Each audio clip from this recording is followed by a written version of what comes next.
Bonjour tout le monde, j'espère que vous allez bien. Bienvenue à ma petit atelier sur la rencontre de collaboration. Donc, ce sont des rencontres qui vont venir très prochainement. Sans plus tarder, je vous explique en fait comment doit bien se dérouler une rencontre de collaboration. Donc, je m'adresse à vous, chers gestionnaires. Votre rôle, c'est de vous bâtir une crédibilité. Donc, pour moi, la crédibilité, bien, ça comprend la transparence, les compétences et la cohérence. Et je trouve que les rencontres de collaboration, bien, c'est un bon moment pour vous de développer en fait votre crédibilité. Donc, comment démontrer notre crédibilité? Bien, de un, c'est par les compétences. Si vous êtes devenu gestionnaire, c'est parce que vous étiez compétent dans votre champ d'expertise. Donc, bien entendu, ça comprend de maîtriser la stratégie de votre département. Vous devez être aussi précis quant aux compétences et connaissances à développer, d'accord? Vous êtes le coach de votre équipe. Vous êtes supposé bien cerner les forces et les faiblesses de chacun, finalement. La transparence, en fait, vous devez présenter clairement et précisément vos attentes. Vous devez donner des rétroactions constructives et vous devez communiquer régulièrement avec vos employés. Je pense que je le dirai jamais assez, mais on ne peut jamais trop communiquer. Et vous devez être cohérent. Donc, comment être cohérent? Bien, c'est en accordant du temps et de l'énergie à la démarche de rencontre de collaboration. Donc, c'est d'être bien préparé, d'accord? Ça rajoute de la crédibilité puis de l'importance à cette rencontre-là. En agissant de la même manière avec tous vos employés. Donc, il ne faut pas rencontrer une personne 15 minutes puis l'autre personne 1 heure et demie. Il faut être constant. Et en agissant par l'exemple, en fait, je vous donne un exemple. Si vous vous attendez que vos employés soient là à 8 heures le matin, assis à leur poste prêt, puis que vous permettez un horaire flexible, puis d'arriver toujours un petit peu plus tard, ben c'est sûr que ça peut jouer sur le comportement de vos employés, de votre équipe. Donc, on essaie vraiment de montrer le bon exemple à suivre. La structure de ces rendez-vous-là. Donc, idéalement, je voudrais qu'il y ait 2 rendez-vous dans l'année. Donc, une rencontre officielle qui va être la rencontre de collaboration que je vais planifier dans votre Outlook. Et le suivi. Donc, ça va être important de faire le suivi des réalisations et des objectifs, d'accord? Oui, une rencontre de collaboration, mais quelques mois après, c'est important de prendre les devants puis de rencontrer l'employé pour lui dire comment ça va. À quel moment faire les rencontres? Idéalement en décembre, mais je comprends qu'on est un petit peu dernière minute cette année. Donc, décembre, janvier, je peux étirer jusqu'en février, mais février max. Et le suivi, idéalement en avril et mai. Qui prévoit la rencontre? Bien, la rencontre officielle de collaboration, c'est moi qui vais la planifier à votre agenda. Je vais m'occuper de la logistique et tout. Puis, je vous demanderai d'éviter de reporter la rencontre à moins d'une urgence majeure. Donc, je suis dans le jus, c'est pas une raison, là. C'est pas une urgence majeure. Ça envoie une image négative à l'employé le fait de toujours reporter la rencontre. En fait, il va se sentir qu'on n'est pas dans ses priorités alors que c'est tout le contraire. Le plan de match, bien, il y a le processus d'évaluation que j'ai monté. Il y a le modèle d'évaluation. Je vous ai fait un outil de rencontre. Puis, il y a finalement la rencontre de collaboration. Donc, le processus d'évaluation, qu'est-ce que ça inclut? Bien, ça inclut de faire une rétrospective, de compléter le questionnaire d'évaluation, de préparer la rencontre, de mener la rencontre et de faire les suivis. Donc, je vais vous expliquer tout ça en détail. Donc, premièrement, faire une rétrospective de l'employé, c'est revoyer la rencontre de l'an dernier. Les objectifs ont-ils été atteints? S'est-il amélioré? A-t-il eu des avertissements au cours de l'année? Quelles sont vos attentes? Avaient-elles été communiquées? Attention, il est important de faire une rétrospective de l'année et pas seulement des derniers mois, d'accord? Complétez le questionnaire d'évaluation, donc prenez le temps de compléter chaque énoncé. Prenez des notes pour vous rappeler de votre évaluation. Notez des exemples pour illustrer vos réponses. Donc, surtout quand on est dans le négatif, les employés vont tout le temps vous demander, ben, qu'est-ce qui justifie cette note-là? Donc, soyez préparés. préparer la rencontre, bien, complétez l'outil de rencontre pour faire ressortir les points importants. Je vais vous la mettre en pièce jointe dans votre courriel. Identifiez des pistes d'objectifs pour aligner le développement de votre employé. Okay, on peut pas sortir d'une rencontre de collaboration, dire tout va bien, continue comme ça. Il faut donner des objectifs, il faut donner un peu de jus à notre employé. Et pensez à des solutions et outils pour aider votre employé à s'améliorer. Si notre employé a de la misère, en fait, avec son français, ben, peut-être que des petits cours de français pourraient être bien. À ce moment-là, vous pouvez m'impliquer dans la roue. Menez la rencontre. Dans une rencontre, il faut être confiant et confortable. Et pour être confiant et confortable, il faut se préparer. Donc, ce n'est pas une rencontre de confrontation, c'est une discussion, un partage, un échange. Je vous suggère de suivre les étapes de l'outil de rencontre. Je l'ai fait pour ça. De fixer des objectifs avec l'employé. Souvent, l'employé peut faire partie de la solution. Laissez parler l'employé. Donc, validez sa compréhension en lui posant des questions. Donc, ce n'est pas juste vous qui devez parler, vous devez l'écouter. Puis lui aussi, de son côté, dites-vous qu'il va avoir une préparation. Restez positif et constructif. Et dernier point, faire des suivis. Donc, une fois la rencontre terminée, l'évaluation ne l'est pas.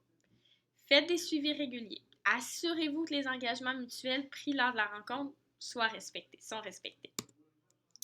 Le modèle d'évaluation, ce qui est nouveau cette année, je l'ai surtout basé sur les valeurs, la vision et le rôle de chaque employé. Donc, j'ai un petit peu changé ça, puis j'ai voulu qu'on vienne vraiment rejoindre les valeurs de l'entreprise.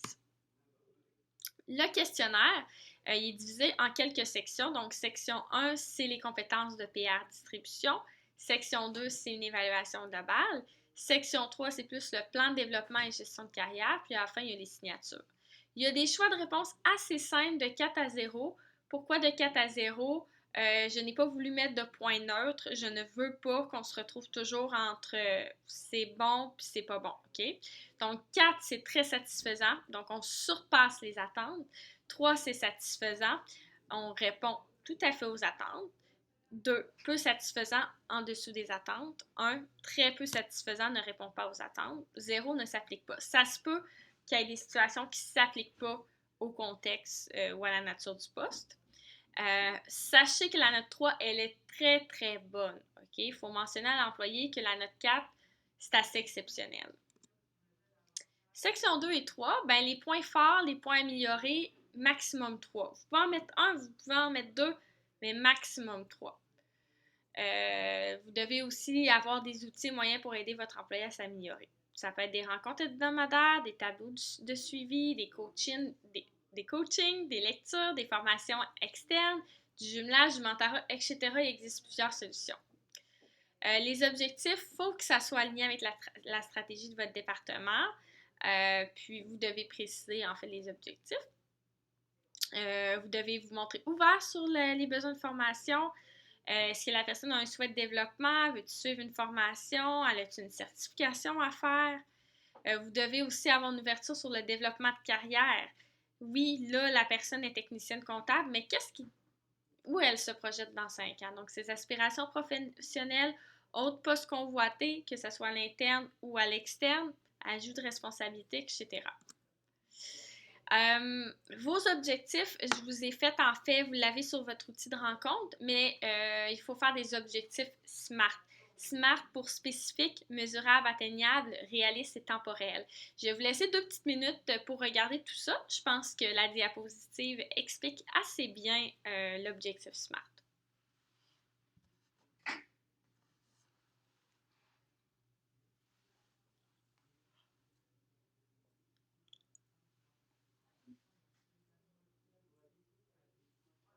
Donc, on va passer à la prochaine diapositive.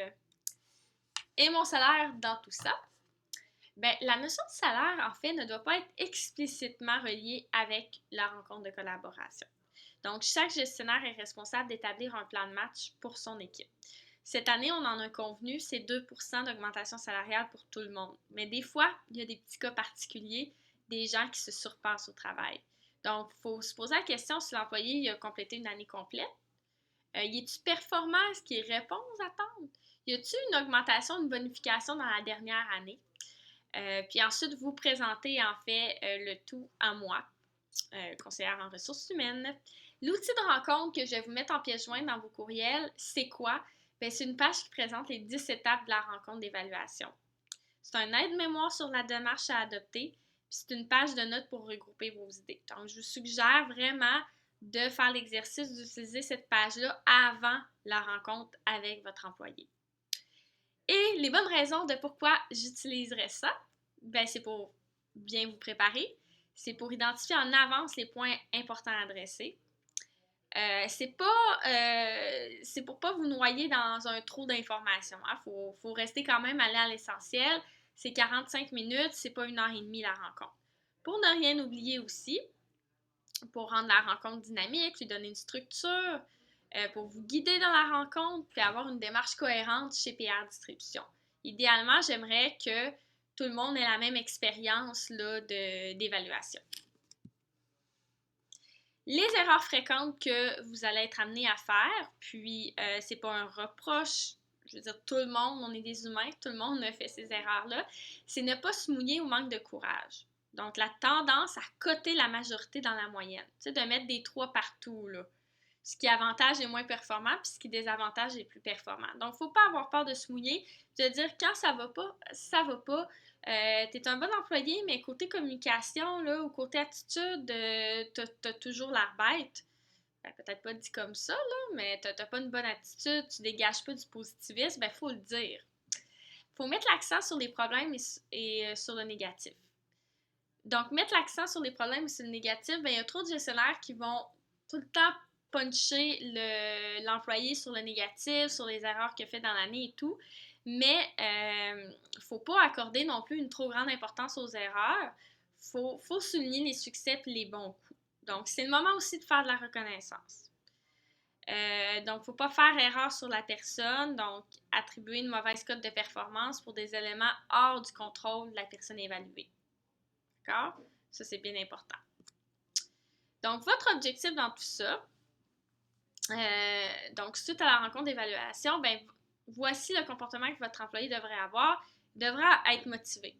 Il devrait avoir une idée claire de ses principales forces. Il doit pouvoir nommer les principaux points d'amélioration. Il doit être capable de le dire. Savoir comment s'améliorer, ne plus avoir de questions, puis avoir confiance en son gestionnaire. Donc, je vous laisse sur une petite phrase de Dominique Froment que j'avais lue dans Les Affaires. Si vous apprenez quelque chose à votre évaluation annuelle de rendement, c'est que votre supérieur n'a pas fait son travail depuis 12 mois. Ça, c'est vrai. Si à votre rencontre, il y a des surprises, vous apprenez que votre service à la clientèle n'est pas bon ou que vous parlez beaucoup trop, vous dérangez vos collègues, et on ne vous l'a jamais dit, c'est pas supposé de se dire à cette rencontre-là. Et c'est pas juste une fois par année. Vous allez sûrement me demander, mais pourquoi il y a une photo de PFK? C'est par tradition parce que moi, dans ma famille, PFK, on y allait juste une fois par année, puis c'était la fête, OK? C'est comme, on va au PFK, on va manger du gras, ça va être bon. Ben, je veux pas que ça soit, les rencontres d'évaluation, je veux pas que ça soit comme du PFK. Je veux pas que ça soit juste une fois par année. Je veux que vous communiquiez avec vos équipes. Je veux qu'il y ait des rétroactions régulièrement. Je veux qu'ils sachent s'ils font pas bien leur travail ou s'ils font bien leur travail. Puis moi, je demeure disponible hein, pour vous s'il y a des sujets à traiter que vous êtes moins à l'aise, moins confortable. Vous venez me voir. Puis moi, je peux vous accompagner n'importe quand dans ces rencontres-là. Donc, faire le suivi des objectifs, les besoins de formation, informez-vous de vos employés, posez des questions, rencontrez vos employés, que ce soit informel, formel. Puis n'hésitez pas à dire hey, on va-tu prendre un café ensemble, on va-tu dîner toute l'équipe ensemble. C'est de votre responsabilité de créer une synergie dans votre équipe, d'accord? Vous êtes gestionnaire, puis c'est votre rôle. Alors, en conclusion de tout ça, donc moi, je peux être présente à chacune des 5 étapes pour vous assister. Ça, il n'y a pas de problème. Par exemple, il est possible de compléter le questionnaire ou l'outil de rencontre ensemble, puis de simuler une rencontre ou de faire un brainstorm pour identifier des objectifs et outils de suivi au cours de l'année, d'accord? Moi, je suis là pour vous aider. Je vous donne des outils. Et j'aimerais ça être dans au moins une de vos rencontres de collaboration pour voir comment ça se passe, d'accord? Pour m'assurer qu'il y a une cohérence là, dans toute l'entreprise. Donc, je vous remercie beaucoup de m'avoir écouté, puis je vous souhaite de passer une très belle journée.